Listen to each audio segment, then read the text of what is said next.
How's it going? I'm Taylor. This is Physics 133, Lab 4, which is going to be buoyant force and Archimedes' principle.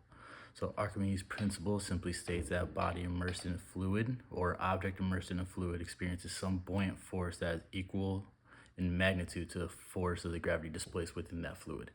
So I'm going to walk you through all the components of the lab and the experiment we will be testing, as well as where we're collecting all our data and what to expect throughout the experiment.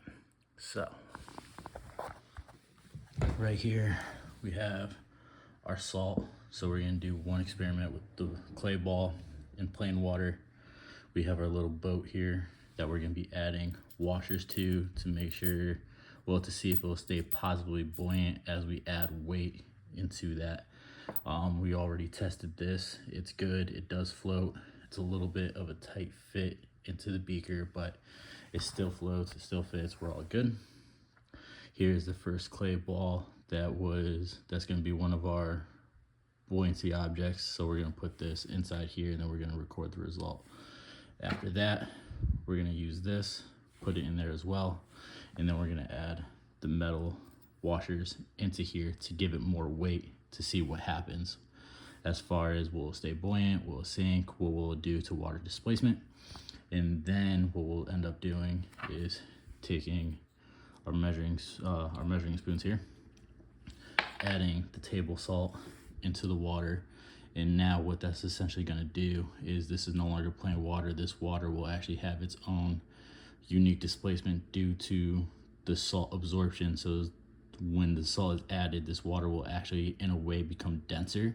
And then we're going to essentially run the same experiment again with the clay boat, the washers, the salt. The salt will already be added, but the clay boat, the washers, and the ball.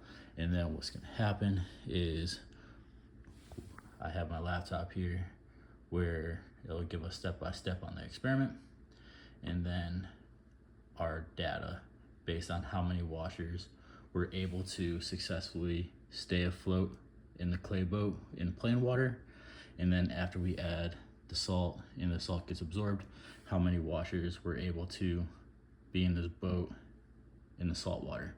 And then we're going to compare if more washers are able to keep the boat afloat in plain versus salt based on water density.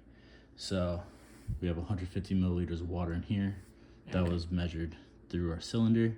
So we have the most accurate way possible of measuring the water. I actually just dumped a bunch of table salt into this bowl just to make it neater, less of a mess. Measuring spoon, clay ball, clay boat. This actually took a little bit of finessing, one, getting it to the right size, and also making sure it's still able to float. So there's a little bit leftover clay as well, but that's how we're gonna make the boat. And then we have all our washers here. Right now we have a total of, I believe, 15 washers, I believe, between here, and there's some in the baggie.